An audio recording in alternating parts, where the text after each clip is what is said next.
नमस्कार दोस्तों। कहते हैं इंसान की आखिरी उम्मीद उसकी जमीन होती है, लेकिन सोचिए जब उसी जमीन को धोखे से छीन लिया जाए तो उस पर क्या गुजरती है, वो भी एक 70 साल की बुजुर्ग महिला के साथ। ये तो अन्याय की हद हो गई, एक बुजुर्ग महिला के साथ। दोस्तों, ये कहानी किसी दूसरे राज्य की नहीं बल्कि राजस्थान के डूंगरपुर जिले के विकास नगर रोड पर बसे एक छोटे से गांव की। वैसे डूंगरपुर जिले के सांसद राजकुमार रोत हैं, जहां 70 वर्षीय कंकु देवी आज भी अपने पति की याद में अपनी जमीन के कागजों को सीने से लगाए फिर रही है, इंसाफ की लड़ाई लड़ रही है। कंकु देवी के पति रत्नेश्वर नाई ग्राम विकास अधिकारी थे। 2004 में पति का निधन हो गया, लेकिन उसके पास रोजी रोटी के लिए 15 बीघा जमीन थी जो उनका सहारा थी।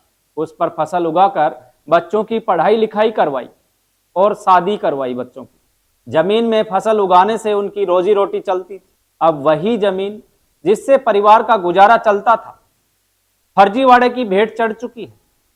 जब कंकु देवी ने रजिस्ट्री के कागजात देखे तो उनके पैरों तले से जमीन खिसक गई। दस्तावेजों में लिखा था कि जमीन 2010 में बेच दी गई, जबकि कंकु देवी के पति का निधन 2004 में ही हो चुका था। ऐसे में सवाल उठने लाजमी है, क्या कोई मरा हुआ इंसान अपनी जमीन बेच सकता है? अगर नहीं तो कंकु देवी के पति ने कब जमीन बेची और कब रजिस्ट्री करवाई? उनके मरने के बाद जमीन की रजिस्ट्री कैसे हुई? ये कई सारे सवाल हैं। कंकु देवी के बच्चों का कहना है कि हम बाल काटने वाले लोग हैं, गरीब हैं, पापा ने कभी जमीन नहीं बेची। ये सब तो भूमाफियाओं और कुछ भ्रष्ट अधिकारियों की मिलीभगत है। हमारी करोड़ों की जमीन हड़प ली गई है। इस मामले को लेकर कंकु देवी अपने बेटे और 5 बेटियों के साथ डूंगरपुर के कलेक्टर के ऑफिस पहुंचे। कलेक्टर से गुहार लगाई कि इस मामले में जो भी लोग इन्वॉल्व हैं, जिन्होंने अपराध किया है, उन पर कार्रवाई हो और उन्हें सजा मिले।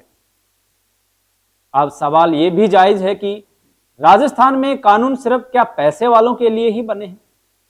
क्या गरीबों की जमीन यूं ही छीनी जाती रहेगी? आपको बता दें कि यह मामला डूंगरपुर का है, जहां भारत आदिवासी पार्टी के सांसद राजकुमार रोत हैं।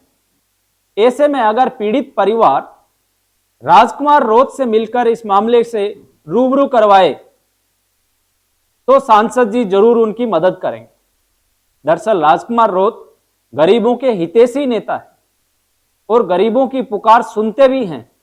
राजकुमार रोत डूंगरपुर बांसवाड़ा से लेकर लोकसभा तक आदिवासियों और गरीबों के हकों की मांग कर रहे हैं, लगातार उनकी आवाज बन रहे हैं और केंद्र सरकार भी उनकी आवाज पर एक्शन लेती है। अतः आपसे निवेदन है कि इस वीडियो को ज्यादा से ज्यादा शेयर करें ताकि इस गरीब परिवार की आवाज सांसद राजकुमार रोत तक पहुंचे और उन्हें न्याय मिल सके। तो दोस्तों, कंकु देवी के साथ हुए अन्याय पर आपका क्या कहना है? कमेंट बॉक्स में हमें जरूर अपनी राय दें।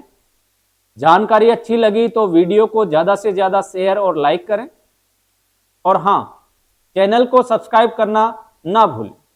धन्यवाद। ऐसे ही और वीडियोस देखने के लिए सब्सक्राइब करें मॉर्निंग न्यूज इंडिया को और जुड़े रहिए हमारे साथ।